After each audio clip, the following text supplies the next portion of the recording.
Bonjour à tous et bienvenue sur la chaîne Techno 01net et bienvenue dans ce nouveau numéro du JTech. Le JTech, c'est chaque week-end toute l'actualité high-tech. Et l'actualité cette semaine, eh bien, c'est une page qui se tourne dans l'histoire du chat. Messenger est mort, mais rassurez-vous, Skype prend la relève. Comparatif des box internet. Quelle est la meilleure box? On va vous aider dans un instant. Nous avons testé le concept Connected Drive de BMW. Point fort, point faible, c'est dans le JTech. Le JTech, c'est le best-of des vidéos de la semaine sur la chaîne Techno. Soyez les bienvenus.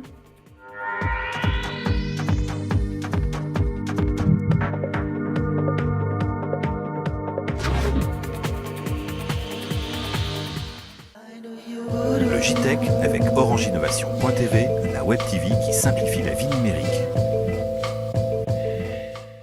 Bienvenue ici sur les toits de Paris. Et oui, nous nous trouvons au cœur des Champs-Élysées. Vous le voyez, la Tour Eiffel est juste derrière nous. Ouais, c'est pas du décor virtuel, ça. Non, et c'est ici que Microsoft a décidé de donner la mort à un système de chat qu'on utilisait depuis des années, Jérôme. Oui, c'est une sorte d'enterrement C'est auquel vrai. nous assistons. Regardez, nous aujourd'hui sommes même. toujours très tristes. Et oui, c'est la mort de MSN Messenger, mais pas tout à fait la mort. Alors de Windows Live Messenger, parce qu'il s'appelle plus MSN depuis 2005, François. C'est vrai, mais on a gardé ce MSN Messenger en fait. Ah ouais. En tout cas, voilà, la messagerie instantanée de Microsoft, qui, vous le savez peut-être, eh bien, va disparaître au profit de Skype. Skype racheté par Microsoft en 2011. La bascule, c'est à partir de maintenant et jusqu'à l'été. Alors, Concrètement, comment ça va se passer Voilà. Qu'est-ce qui va se passer pour vous, peut-être utilisateur de Windows Live Messenger? Réponse tout de suite. Alors c'est une page qui se tourne, mais c'est une page qui se tourne dans la continuité. On va dire que notre buddy Messenger prend sa retraite et cède la place un petit peu aux jeunes avec Skype. alors qu'est-ce qui va se passer pour les utilisateurs de Messenger? Alors les utilisateurs de Messenger peuvent totalement continuer à communiquer avec leurs amis et leurs contacts. Il leur suffit de se connecter sur Skype avec leurs identifiants Messenger et ils retrouvent l'intégralité de leurs contacts. Au lancement de Messenger, on va vous inviter à mettre à jour votre version de Messenger vers Skype. Skype se télécharge super rapidement. Il vous suffit de vous connecter avec vos identifiants habituels Messenger et vous retrouvez tous vos contacts Messenger sur Skype. Alors aujourd'hui, Microsoft avait deux expériences de messagerie instantanée. D'une part, Messenger et d'autre part, Skype. En fait, ces services, on pense que le meilleur choix pour l'utilisateur, c'est Skype, qui est beaucoup plus tourné vers le futur, et notamment les usages mobiles sur tablette ou smartphone, par exemple. À ce jour, en France, à fin 2012, il y avait encore 18 millions d'utilisateurs français de Messenger. Donc là, vous risquez de faire 18 millions de malheureux. Alors au contraire, on espère faire véritablement 18 millions d'heureux en découvrant Skype, où ils vont retrouver les fonctionnalités clés qu'ils avaient l'habitude d'utiliser, mais également plein de nouvelles fonctionnalités que Skype offre. Est-ce que ça veut dire que Messenger va s'arrêter du jour au lendemain? Non, on est extrêmement attentif en fait au feedback des utilisateurs. Donc progressivement, on va inviter les utilisateurs à passer sur Skype et on va regarder très en détail au jour le jour les retours utilisateurs pour être sûr que tout se passe le mieux possible. Et toutes nos équipes sont sur le pont pour accompagner les utilisateurs. Donc on est Et qu'est-ce convaincus. que Skype offre de plus que Messenger? Alors tout d'abord, on retrouve le cœur de la messagerie instantanée. Donc pour tous ceux qui sont fans de messagerie instantanée, les services de messagerie instantanée sont là. Deuxièmement, Skype, c'est vraiment la référence en termes de conversation audio et vidéo, donc des conversations vidéo HD.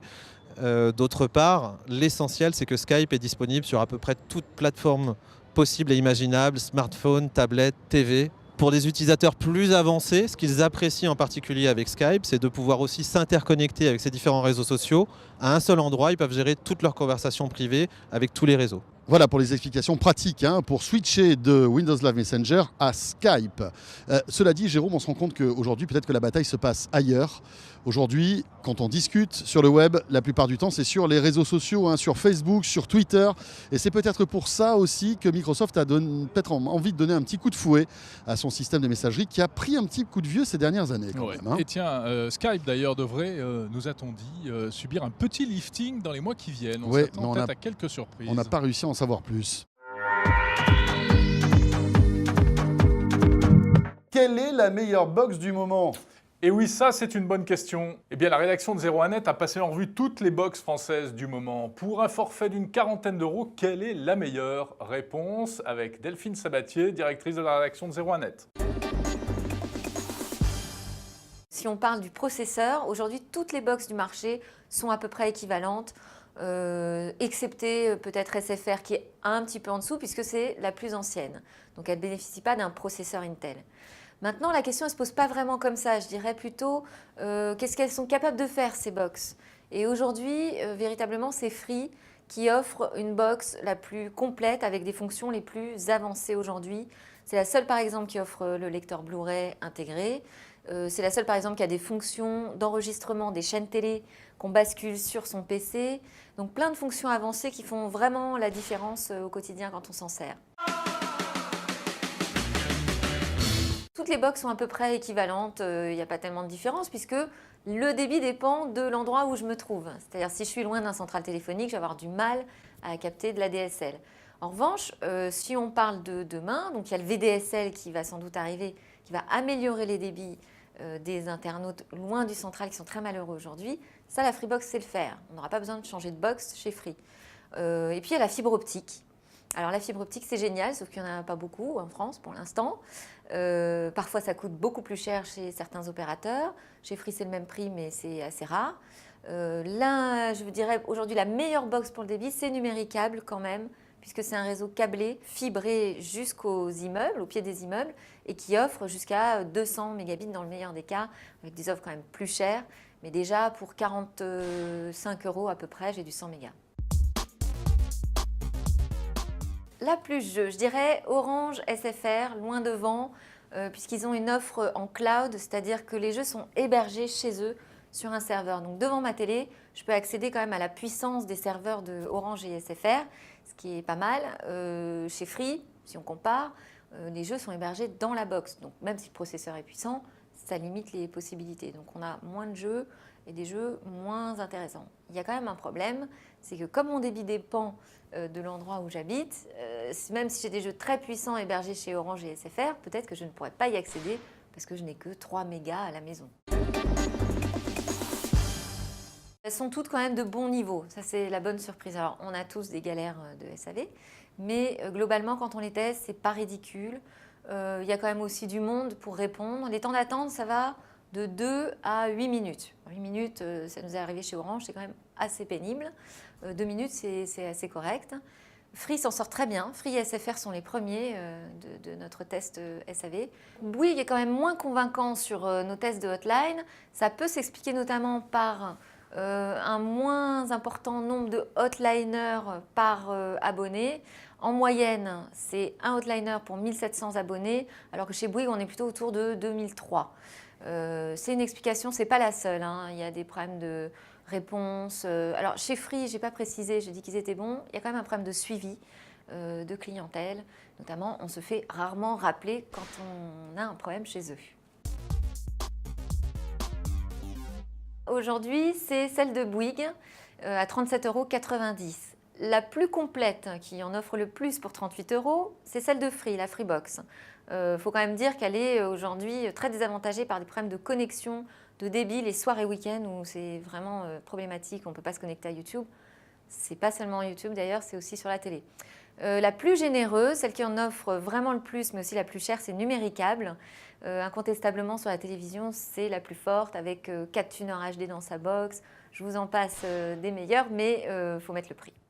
Voilà pour ce comparatif point par point avec Delphine pour vous permettre de vous faire une meilleure idée sur ces fameuses box. Voilà, et ce comparatif vous a mis l'eau à la bouche. Si vous voulez le lire en intégralité, tatin, c'est là-dedans, c'est dans le nouveau 01net, actuellement en kiosque avec un prix préférentiel. Jérôme, n'oublie pas, hein, on est à 3 € au lieu de 3,50 €.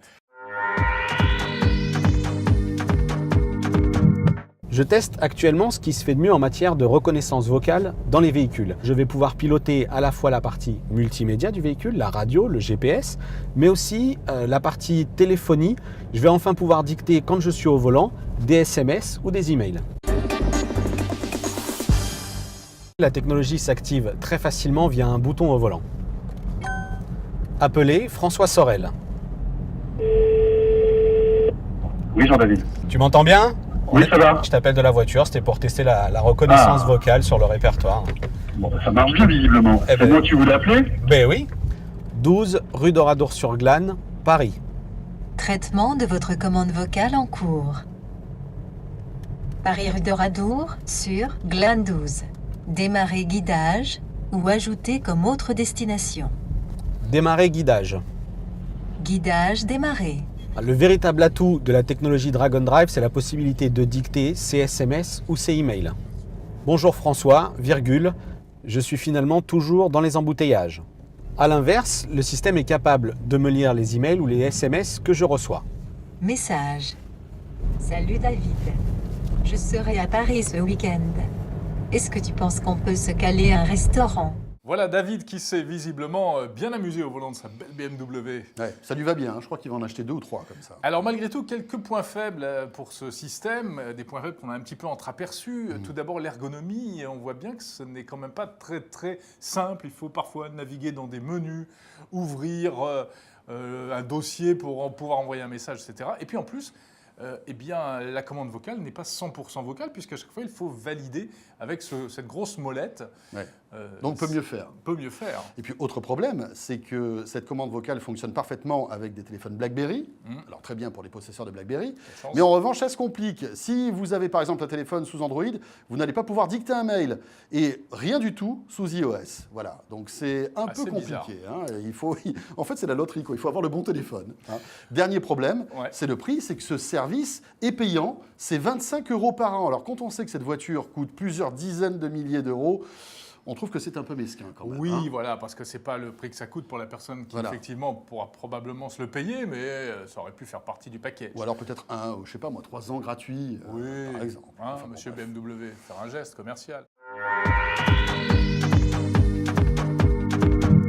Voilà, c'est la fin de ce JTech. Retrouvez l'intégralité de ces vidéos et bien d'autres sur la chaîne techno.tv et sur 01net.com. Un nouveau programme à découvrir sur la chaîne Techno 01net. Il s'agit de Studio Techno, une demi-heure pour vous aider à choisir votre smartphone en compagnie des meilleurs journalistes high-tech de France. Et oui, le débat à ne pas rater, à revoir sur la chaîne techno.tv et 01net.com. N'hésitez pas à nous suivre sur Orange Innovation TV, mais aussi sur la VOD de Numéricable, sur YouTube, sur Dailymotion et sur les réseaux sociaux. Voilà, c'est tout ça. La chaîne Techno 01net, on se retrouve lundi. À lundi. Salut à tous.